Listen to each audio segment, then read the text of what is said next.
into this earth so that people would sing songs about him one day. He came to this earth to give us hope. And we talked about it, about how miraculous it is that God stepped onto this earth. You know, again, I think one of the dangers sometimes in church is we get a little too used to the stories, you know, and when I say stories, I don't mean like the Easter Bunny. I mean like stories, like things that actually happened, but we get a little too used to them.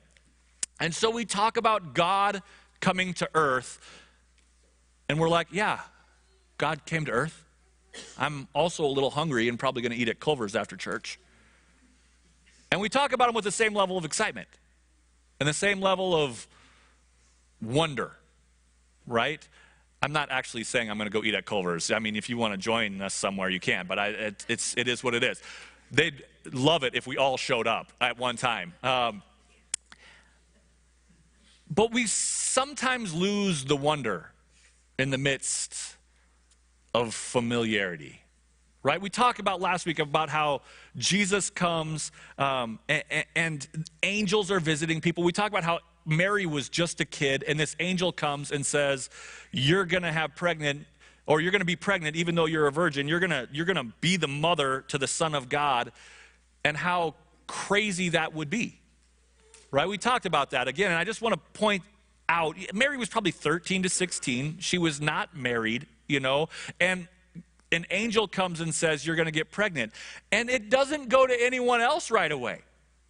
Right? I mean, just the thought of having to go to your parents and try to explain to them, I'm 13, I'm 16, you know, I'm somewhere in that zone, I'm not married, I'm pregnant. But you don't need to worry about it. It's Jesus. It's God's baby, right? I didn't break any laws. Like, try and explain that. Try and have that conversation with your parents, right? And then Joseph, we talked about that part of the story last week, about how our Savior had come, and the angel visits him, and just this story is miraculous. But we get so used to it sometimes that we cease to have the wonder as we tell the story of hope that we need to have. And it's so important for us to capture that. And today I want to talk about how, yes, our God has come. Yes, our Savior has come. And today I want to talk about how our King has come. I want you to turn to Micah chapter 5, verse 2.